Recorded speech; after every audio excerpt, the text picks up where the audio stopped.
पास्मस्मदवाधमं विमध्यमं शथाया अथावयमादित्यव्रते तवा नागसो श्याम। भव्य भारत की चाहना वाले श्रेष्ठ जनों, हस्तरेखा विशेषज्ञ कपिल देव श्रोत्री का शत शत प्रणाम। आज मैं आपको वर्ण व्यवस्था के कारण भारत के पतन इस संबंध में कुछ बताने जा रहा हूं। आज आवश्यकता है इस वर्णवाद को मेट देने की, क्योंकि जब अमृत जहर हो जाता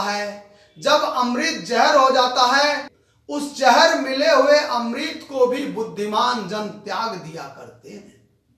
हम इस वर्ण व्यवस्था के गर्भ से पैदा हुए जातिवाद के कारण पतन की पराकाष्ठा को पहुंच गए। इस जातिवाद के गर्हित और गणित परंपरा ने भारतीय संस्कृति के साथ, सनातन संस्कृति के साथ वही कृत्य किया है जो लालच ईमान के साथ, नमक जख्म के साथ, आग फूस की झोपड़ी के साथ और बिजली गिरकर तनो बदन के साथ करती। ओ आर्य सभ्यता वाले, ओ हिंद सभ्यता वाले, क्या अब भी न होश संभाले? लाज लुटी लाखों ललना की फिरती मारी मारी। अरे मांगों के सिंदूर धुल गए, धुल गई संपदा सारी, पड़ गए कफन के लाले। ओ आर्य सभ्यता वाले, ओ हिंद सभ्यता वाले, क्या अब भी न होश संभाले? पर जात पात के गर्हित भेद गए, और जात पात के गर्हित भेद गए, अब भी नहीं बिसारे, क्या अब भी न होश संभाले? इस जातिवाद के कारण हम पतन की पराकाष्ठा को पहुंच गए और हमारी संस्कृति, हमारी आन बान शान शौकत मान मर्यादा इज्जत इशरत सब इस वर्ण व्यवस्था से पैदा हुए जातिवाद को भेंट चढ़ गया। इतना ही नहीं, आगे कवि ने लिखा कि जो वृक्षण में पात पात में पात, जो वृक्षण में पात पात में पात, त्यों हिंदुवन में जात जात में जात। हम केवल भारतीय संस्कृति के नहीं रह गए, हम सनातनी नहीं रहे, हम क्या हो गए? हम जाट, गुर्जर, यादव, धोबी, नाई, ब्राह्मण, तेली, राजपूत, कमार, भूमियार, सूडी, कोल, कलाल, पासी, भूरेवाल, खंडेलवाल, जैसवाल, न जाने किन किन बिरादरियों में बढ़ते चले गए। वैदिक संस्कृति के आंगन में, हमारी सनातन संस्कृति के आंगन में जातिवाद की इतनी दीवारें चीन दी गई, हमारी सनातन संस्कृति के आंगन में जातिवाद की इतनी दीवारें चीन दी गई कि केवल दीवारें ही रह गई, पूरा आंगन ही गायब हो गया। आज आवश्यकता है इन दीवारों को तोड़ देने की। इसी जातिवाद के कारण जब चौहानों पर आक्रमण हुआ तो राठौर चुप हो गए, जब राठौरों पर आक्रमण हुआ तो चौहान चुप हो गए, जब जाटों पर आक्रमण हुआ तो गुर्जर चुप हो गए, जब गुर्जर पर आक्रमण हुआ तो जाट चुप हो गए, परमार चुप हो गए। इस प्रकार हम एक एक कर लुटते पिटते रहे। हमारी आन बान मान मर्यादा इज्जतो इशरत शानो शौकत रोटी बेटी सबों के चीथड़े उड़ा दिए गए, पर हम फिर भी नहीं सुधरे हम, क्योंकि जाति पात के गर्हित भेद गए, अब भी नहीं बिसारे। जाति पात के गर्हित भेद गए, अब भी नहीं बिसारे। ओ हिंद सभ्यता वाले, क्या अब भी न होश संभाले? ओ आर्य सभ्यता वाले, क्या अब भी न होश संभाले? इस जातिवाद के गर्हित और घृणित प्रभाव के कारण कभी हमें मंगोलों ने लूटा, कभी हमें शकों ने लूटा, कभी यूनानियों ने लूटा, कभी डचों ने लूटा, कभी फ्रांसीसियों ने लूटा, और हम एक एक कर लूटते और पिटते रहे। जब यूनान का विश्व विजेता सिकंदर दुनिया को रौंदता हुआ भारत की ओर बढ़ा, और जब वह यहां युद्धरत था, तो सिकंदर ने देखा कि खेतों में कुछ दानवों जैसी विशाल भुजाओं वाले और चौड़ी चकली छातियों वाले लोग हल्की मूठ बांधे खड़े युद्ध को देख रहे थे और आपस में बात कर रहे थे। सिकंदर ने पूछा, यह योद्धा सदृश दिखने वाले लोग आखिर युद्ध में भाग क्यों नहीं लेते? तो सिकंदर को बताया गया कि यहां एक व्यवस्था है, यहां एक व्यवस्था है। उस व्यवस्था का नाम है वर्ण व्यवस्था, वर्णवाद, जो आज जातिवाद में तब्दील हो चुकी है। इसके कारण से कुछ मुट्ठी भर लोग ही लड़ने का काम करते हैं, और उसमें भी जो जवान हैं वही लड़ेंगे। औरतें, छोटे बच्चे और बूढ़े तो लड़ने से रहे। सिकंदर के चेहरे पर एक जहरीली मुस्कान तैर गई। बंधुओं, जातिवाद को प्रश्रय प्रदान करने वाले महंतों, साधु और साधुओं, यह वर्णवाद और जातिवाद की व्यवस्था पर सिकंदर के द्वारा मारा गया एक तमाचा नहीं तो क्या था? याद रखना, जब खौलते हुए खून वाले नौजवानों से तोप का मुंह न खुलवाकर हल्की मूठ पकड़वाओगे तो पराजय का दंश तो झेलना ही होगा। मुझे तो भारत के पतन के कारण में सम्राट अशोक का शस्त्र त्याग भी एक महत्वपूर्ण कारण दिखता है। बंधुओं, राजा को कभी शस्त्र का त्याग नहीं करना चाहिए। राजा को कभी शस्त्र का त्याग नहीं करना चाहिए, क्योंकि अगर बाज, गरुड़ अपने पंखों का त्याग कर दे, सिंह अपने नख दंश का त्याग कर दे, नाखून और दांत का त्याग कर दे, गजराज अपने दांतों का त्याग कर दे, मगरमच्छ अपने दाढ़ का त्याग कर दे, तो वह उसके पुरुषत्व का त्याग, पुरुषार्थ का त्याग जैसा है, और वह शोभनीय नहीं है, शोभा को नहीं पाता। इसलिए राजा को कभी शस्त्र का त्याग नहीं करना चाहिए। सम्राट अशोक के शस्त्र त्याग को लोग महानता मानते हैं, जबकि मैं इसको मूढ़ता मानता हूं, क्योंकि दंड नीति का यह विधान है कि दंडः शास्त्रे प्रजा सर्वा दंडेवाभिरक्षति दंडः सुप्तेषु जागर्ति दंडम धर्मा विदुर्बुधा। दंड भय से ही प्रजा शासित रहती है, क्योंकि जब सभी सो जाते हैं तब भी दंड का भय जागता रहता है। दंड भय के कारण ही अपराधी अपराध करने से बाज आते और नीच पामरजन सिर नहीं उठाते। इसलिए बुद्धिमान मनीषी दंड को ही धर्म का स्वरूप मानते हैं।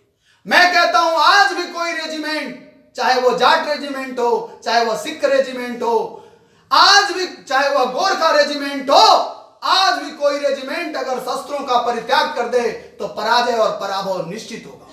सम्राट अशोक को यह साम्राज्य विरासत में मिली थी।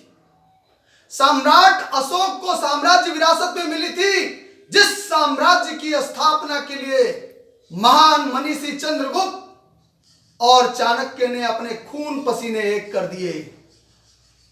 जिस साम्राज्य की स्थापना के लिए महान मनीषी चंद्रगुप्त और चाणक्य ने अपने खून और पसीने को एक कर दिया, जिसने खंडित भारत को, खंड खंड में बटे भारत को जोड़कर एक बृहत्तर भारत की स्थापना की, जिसने बर्मा, भूटान, नेपाल, कंधार, पाकिस्तान, बांग्लादेश, गिलगिट, बल्टिस्तान, लद्दाख सब समाहित थे, जिसके लिए इतिहासकार स्मिथ लिखता है कि चाणक्य ने भारत के उस सीमा रेखा को प्राप्त कर लिया था जिसके लिए ब्रिटिश सरकार जीवन भर आहें भरती रही, जिसके लिए हमारी ब्रिटिश सरकार जीवन भर आहें भरती रही।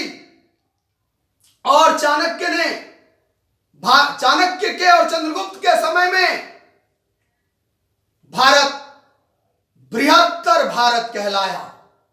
इतना सक्षम, आर्थिक और सामरिक रूप से इतना सक्षम और सुदृढ़ हो गया था कि 100-150 साल तक, लगभग 150 सालों तक विदेशी आक्रांताओं भारत पर आक्रमण करने की तो छोड़िए, इसकी ओर, भारत की ओर आंख उठाने की भी हिमाकत नहीं करता था, आंख उठाने का भी जुर्रत, साहस नहीं करता था।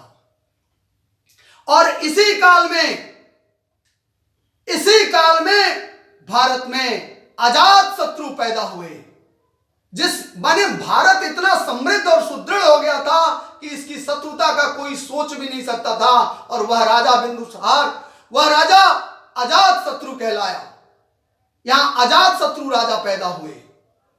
भारत ने अनेकों स्वर्ण युग देखे हैं, यह युग भी भारत का स्वर्ण युग था। यह युग भी भारत का स्वर्ण युग था। अशोक का शस्त्र त्याग भारत के पतन के ज्वलंत कारणों में से एक कारण थे। सम्राट अशोक का शस्त्र त्याग भारत के पतन के ज्वलंत कारणों में से एक कारण था। जब राजा शस्त्रों का त्याग कर देता है और नीच और पामरों में दंड भय नहीं रहता, तो वह किसी पर भी, कहीं पर भी चढ़ दौड़ते हैं। सारांश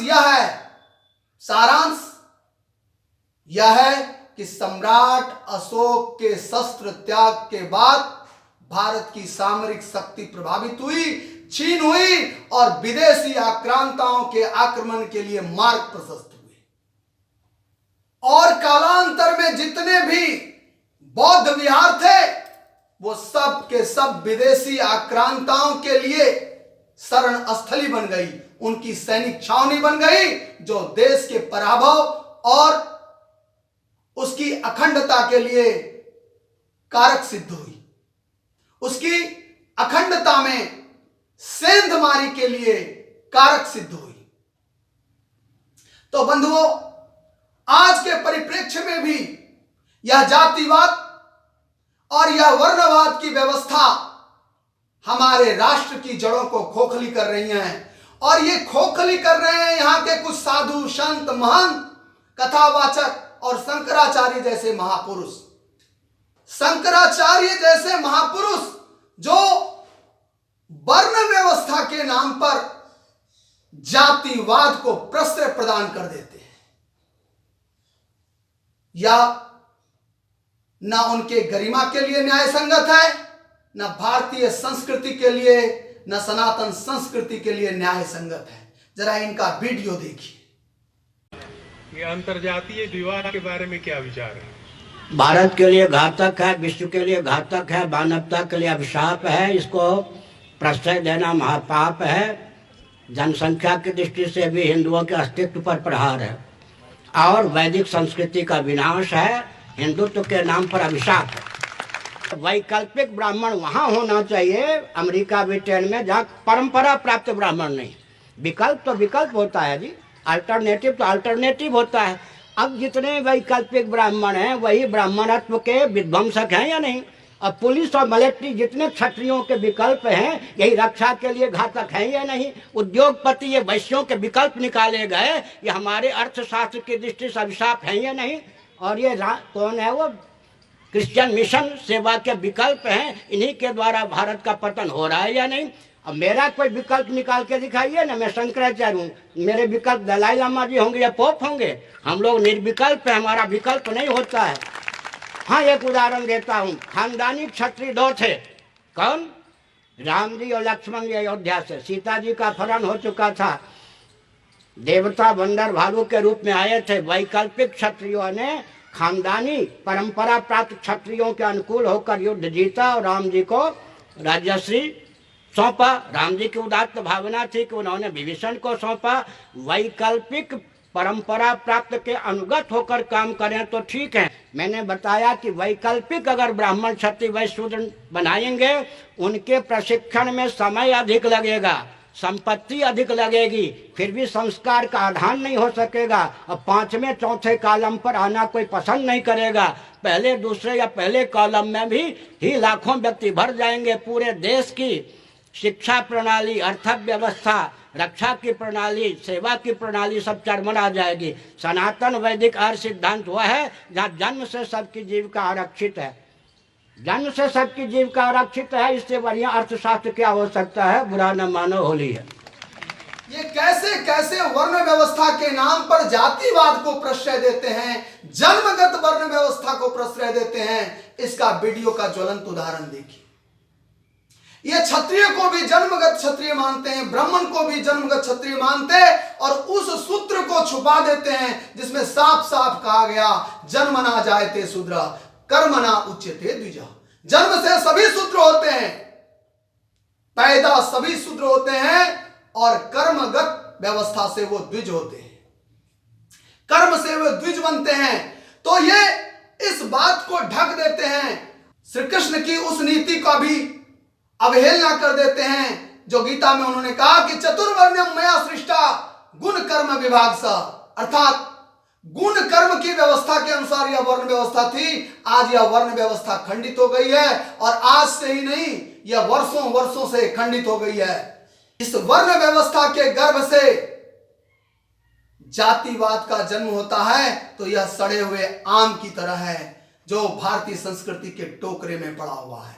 जरूरत है इस आम को ही टोकरे से बाहर कर दिया जाए। बाबा जी, अगर इस सड़े हुए व्यवस्था को, सड़े हुए आम को टोकरी से बाहर नहीं करोगे, आप सड़े हुए आम को अगर टोकरी से बाहर नहीं करेंगे, तो परिणाम होगा कि यह पूरी टोकरी ही सड़ा देगा। इसलिए आवश्यकता है जातिवाद को जन्म देने वाले वर्ण व्यवस्था को ही रद्द कर देने की, समाप्त कर देने। ज्यादातर पंडित पुरोहित इस वर्ण व्यवस्था में आए हुए बिगाड़ की, सुधार की बात करेंगे, सुधार की बात करेंगे, इसको नष्ट करने की बात नहीं करेंगे। बंधुओं, किसी क्षेत्र में अगर सुधार करना हो तो उसके लिए एक समय होता है, एक समय होता है। 1 साल, 2 साल, 3 साल, 5 साल, 10 साल, 100 साल, 1000 साल। लेकिन आपको याद होगा, इस वर्ण व्यवस्था के कारण जो जातिवाद पनपा, वो 100-200 साल नहीं, शताब्दी नहीं, सहस्त्राब्दी बीत गए, पर यह सुधार नहीं हुआ। इसीलिए मैंने इसे सड़े हुए आम से तुलना की। इसीलिए मैंने इसे सड़े हुए आम से तुलना की कि यह टोकरी में सड़े हुए आम है जो पूरी सनातन संस्कृति को सड़ा देगा, पूरी सनातन संस्कृति को सड़ा देगा। ये बंधुओं, 1000 साल बहुत होते हैं, लेकिन यह 5-5 हजार साल तक, 5-5 हजार साल तक भारतीय संस्कृति में खाज की तरह चिपके हुए हैं। इसी वर्ण व्यवस्था के कारण जातिवाद जो पैदा हुआ, इसी वर्ण व्यवस्था के कारण कभी एकलव्य ने इसका प्रतिरोध किया था। द्रोण की अंतर चेतना में आई थी कि शिष्य बना ले इसे, इसमें तुम्हारे शिष्य बनने की पूरी योग्यता है द्रोण, तू इसे शिष्य बना ले। पर जातिवाद और वर्णवाद की व्यवस्था के कारण और पता नहीं किन किन कारणों से कहीं न कहीं यह बाधित रहा। हजारों साल पहले, लगभग 5000 साल पहले राधे ने चुनौती दी थी इस वर्ण व्यवस्था को, जब बार बार कुरेद कर उसके जातिगत और उसकी वर्ण व्यवस्था पर चोट किया जा रहा था, कुल खानदान के ऊपर चोट किया जा रहा था। तब उस राधे ने कहा था, जिस राधे के व्यक्तित्व के बारे में कहा जाता है कि यस्य चेतसी निर्व्याजम द्वयम तूल कनायते, यस्य चेतसी निर्व्याजम द्वयम तूल कनायते, क्रोधो विरोधी नाम सैन्यम प्रसादे कनकोच्चया। उस राधे का व्यक्तित्व के बारे में महाभारतकार लिखते हैं कि जिसके, जो राधे 2 चीजों को धूम देता है। क्या क्या? या राधे 2 चीजों को रुई की तरह, द्वयम तूल कनायते, रुई की तरह धूने देता है। क्या क्या? क्रोधो विरोधी नाम सैन्यम, क्रोध आने पर विरोधियों के सैनिकों को, और प्रसादे कनकोच्चया, प्रसादे कनकोचया, प्रसन्न होने पर सोने के ढेर उड़ा देता है। उस व्यक्तित्व के राधे को भी इस जातिवाद के नाम पर तरह तरह के क्वेश्चन किए गए और अंत में उस क्वेश्चन से ऊब करके, उन प्रश्नों से ऊब करके राधे ने कहा था, क्षत्रिय को क्षत्रिय बनाती है उसके भुजदंड और उसके घाव खाने योग्य छाती। सूतो वा सुपुत्रो वा। और राधे ने कहा कि मेरी जाति मत पूछो, सूतो वा सुपुत्रो वा यो वा को वा भवाम्यहम दैवा यत्तम कूले जन्मा मदा यत्तम तु पौरुषम। मेरे इस पौरुष को देखो, मैं भरी सभा में दुनिया के सर्वश्रेष्ठ धनुर्धर को युद्ध के लिए चुनौती देता हूं। श्रेष्ठ धनुर्धर को युद्ध के लिए चुनौती देता हूं। कवि ने लिखा, यदि विधाता नर को मुट्ठी में भरकर, यदि विधाता नर को मुट्ठी में भरकर कहीं छीट दे देवलोक से ही भू पर, कहीं छीट दे देवलोक से ही भू पर, तो भी विभिन्न जातियों में ही, तो भी विभिन्न जातियों में ही मनुज यहां आ सकता है। अरे नीचे है क्यारियां बनी, नीचे है क्यारियां बनी, तो बीज कहां जा सकता है। बंधुओं, ये साधु और महात्मा के नाम पर, शंकराचार्य के नाम पर जातिवाद और वर्णवाद की क्यारियां बनाने का काम करते हैं। ये शंकराचार्य महोदय निश्चलानंद जी महाराज कहते हैं कि जो क्षत्रिय कुल में पैदा नहीं हुआ और क्षत्रित्व का गुण है, वो सब वैकल्पिक क्षत्रिय हैं। वो वैकल्पिक क्षत्रिय यानी दोयम दर्जे के क्षत्रिय। भारतीय संस्कृति के ध्वज रक्षक, भारतीय संस्कृति के रक्षक वीर शिवाजी, जिसके कारण आज कांची, पूरम, रामेश्वरम सब सुरक्षित है। शंकराचार्य महोदय शेर दिल शिवा के लिए भी पंडित पुरोहितों ने राज्याभिषेक के लिए मना कर दिया था और कहा था शिवाजी शूद्र है, शिवाजी शूद्र है और हम इसका राज्याभिषेक नहीं कर सकते। बंधुओं, अगर शिवाजी न होते तो भारतीय संस्कृति की चूलें हिल गई होती, समाप्त हो गई होती, इसकी जड़ें खुद गई होती।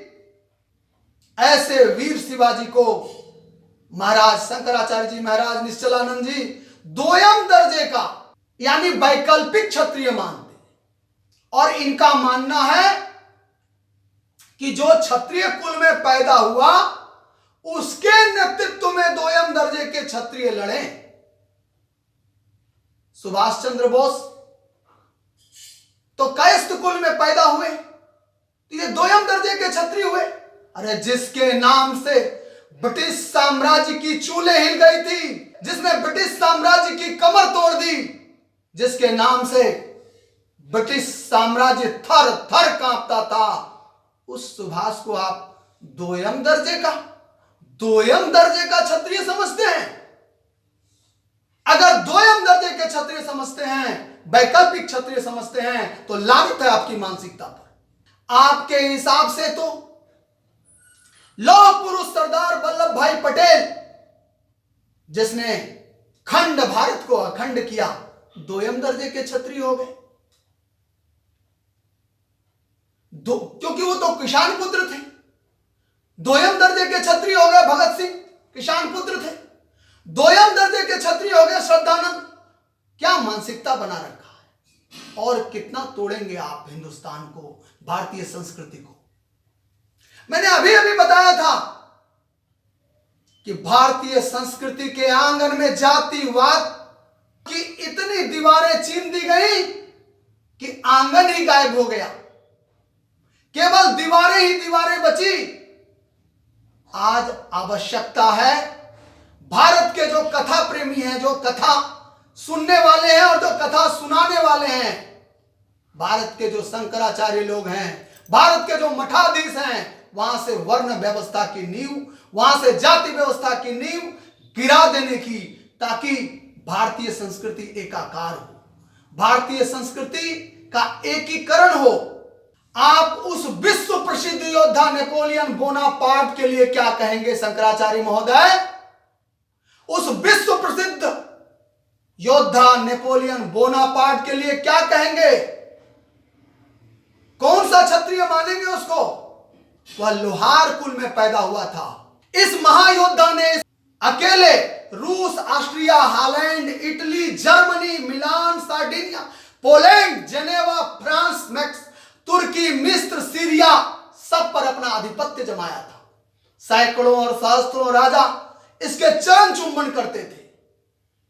इस महाभक्त की, इस महायोद्धा की जब राज्याभिषेक की बारी आई थी तो पंडित पुरोहितों ने कहा था कि मैं राज्याभिषेक करूंगा, तो उनकी इन्हीं जातिवाद के मानसिकता पर इस महान योद्धा ने मुकुट अपने हाथ में लिया और स्वयं पहना और कहा कि फ्रांस का राज मुकुट धूल धूसरित पड़ा था, इसे मैंने अपने तलवार की नोक पर उठाया। आप शिवाजी जैसे लोगों को, आप सरदार पटेल को, आप अन्य अन्य योद्धा को जो क्षत्रिय कुल में पैदा नहीं हुए, उसे सीख देते हैं कि वह किसी क्षत्रिय योद्धा के नेतृत्व में ही लड़े। यानी जन्मगत प्रधानता आप देते ही देते हैं। जैसे राम ने लड़ा, राम के नेतृत्व में जामवंत, हनुमान, ये सब वैकल्पिक क्षत्रिय थे, बानर भालू थे। अरे हनुमान वह प्रचंड योद्धा था, नल नील सब इंजीनियर थे, बानर भालू नहीं थे। हनुमान तो वह प्रचंड योद्धा था, नल नील अंगद वह प्रचंड योद्धा था जिसके प्रचंड आवेग से, जिसकी वीरता, जिसकी धीरता, जिसकी चारित्रिकता से, जिसकी चारित्रिक प्रभाव से, जिसके गौरव से गौरव भी गौरव महसूस करे, वैसे उदात्त व्यक्तित्व के धनी क्षत्रिय को आप वैकल्पिक क्षत्रिय कहते हैं। यह क्षत्रिय का तौहीन है। याद रखिए, जब हम कद्र नहीं करेंगे वीरता की, प्रेरणा शहीदों से यदि हम न लेंगे, प्रेरणा शहीदों से यदि हम न लेंगे, तो आजादी ढलती हुई सांझ हो जाएगी। और वीरों की पूजा यदि हम न करेंगे तो सच मानो वीरता बांझ हो जाएगी। इसलिए जिसमें भी क्षत्रित्व का गुण है, वो सारे के सारे लोग क्षत्रिय ही हैं। और जिसमें नेतृत्व की क्षमता है, सुभाष को भला उस समय कौन नेतृत्व प्रदान करता? वह स्वयं ही नेतृत्व के लिए पैदा हुए, और आप वैकल्पिक क्षत्रिय की बात करते हैं।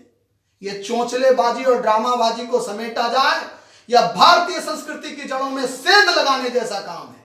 बंधुगण, शंकराचार्य महोदय, वीर आलाउद्दीन तो क्षत्रिय कुल में पैदा नहीं हुआ, यादव कुल में पैदा हुए, तो क्या ये क्षत्रिय नहीं थे?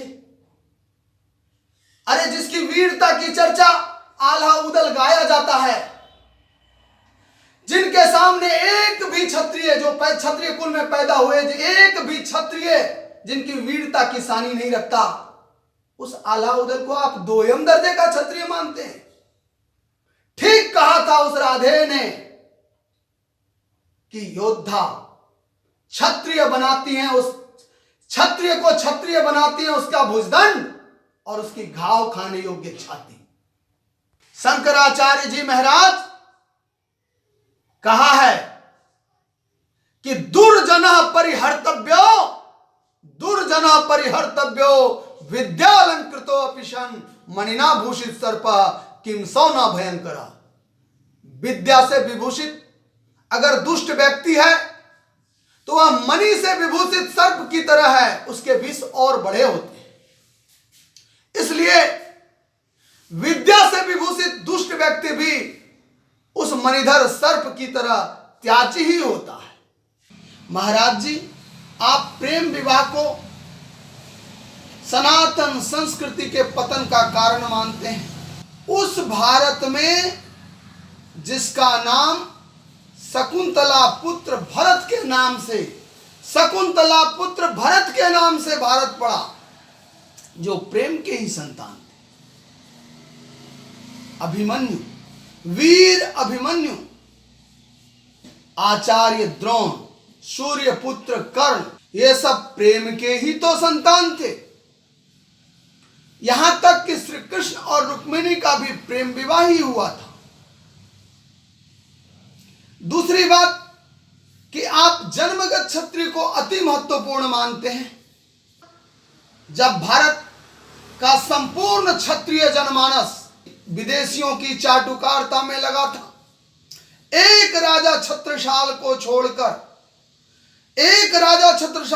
छोड़कर संपूर्ण क्षत्रिय जनमानस विदेशियों की चाटुकारिता में लगा था, तब मात्र वीर शिवाजी ने देश की लाज बचाई थी। आपका कहना है कि जो जन्मजात क्षत्रिय होते हैं, जो क्षत्रिय कुल में पैदा होते हैं, उन्हीं के नेतृत्व में ही युद्ध लड़ा जाना चाहिए, परंतु योग्यता का कोई मानदंड नहीं होता। आपको याद रखना चाहिए